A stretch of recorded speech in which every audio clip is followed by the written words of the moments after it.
Alright, so if you thought fractions in the denominator looked messy, compound fractions may have fractions in both the numerator and the denominator. But take heart, just as with fractions in the denominator, there is a way to make these easier. Okay? The idea, of course, is to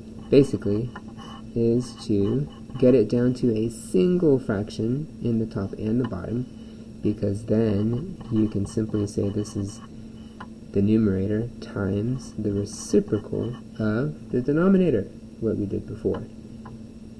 So the problem here is that this is not a single fraction. I have a sum and a difference, so that'll be my first step.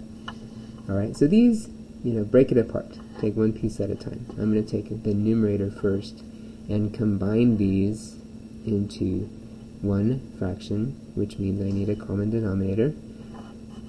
So I will multiply that by y over y, and so my top now is x over y plus y over y. In other words, x plus y over y. Okay, great. Now I have one fraction. Alright, so we're using those skills of adding and subtracting to make one fraction. In my numerator, now let's do my denominator. Okay, I need x in the denominator of my denominator, so I'll multiply 1 by x over x, and I will have x over x minus y over x. In other words, x minus y all over x. Okay, so now I'm here. Now I take my numerator, come down here, x plus y over y, and multiply by the reciprocal of my denominator, and I have x times x plus y over y times x minus y. You can leave it like that or multiply it out. I'll just leave it like that in factored form. Alright, so that's one way. That's one way, which is to combine the numerator into a single fraction, also the denominator, and then multiply by the reciprocal of your denominator, what we call the definition of division. Hey, wait, that's the same problem. Well, because there's another way to do it. In this method, instead of dealing with the numerator and the denominator separately, I'm going to consider all of the denominators in both the numerator and the denominator, right? So here I have y in the denominator. Here there is none, or you could say it's the number 1. Same with this, and then I have x. Okay, so what I want to do is now find the LCD of all the fractions. In this case, it will involve the factors x and y. And then I'm going to multiply the entire numerator and the entire denominator by that least common multiple, really. It should be. I think your book called it an LCD.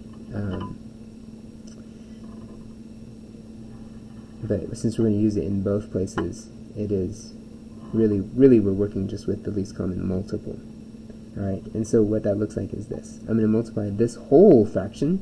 Alright, so I'm going to deal with the whole fraction rather than the numerator and the denominator separately in this second method. And I'm going to multiply by x and y, both of them, on the top and the bottom, right? Which is fine because I'm just multiplying by 1, not changing anything.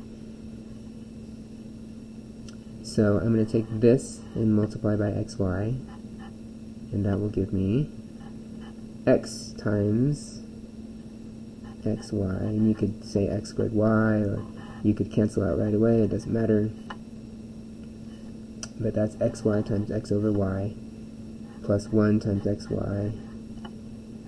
And you can simplify the top separately from the bottom, or just do both of them at the same time. I'll do both of them at the same time. Here's xy times 1 minus y times xy over x. Alright, And you can simplify as you see it, or I'm just writing everything out so that you can, that everyone can follow. The y over y, that's 1. The x over x, that's 1. And then what I have left is I have x squared plus xy over xy minus y squared. Okay, which, believe it or not, is the same as what I have above. Above is just factored, so if you want, you could factor this one. X comes out. And then from the bottom, y. And now it is the same. Okay, so those are your two methods. One, deal with them separately, combine them into fractions, and multiply by the reciprocal. Over here, find the least common multiple, looking at all your denominators in the entire, right, every term in the numerator, every term in the denominator, lump those all together, or the least common multiple of those, and then multiply by a single fraction with the LCM in both the numerator and the denominator. Multiply those out and simplify. Both work, both are fine. You may choose the one you like or the one that fits that particular situation.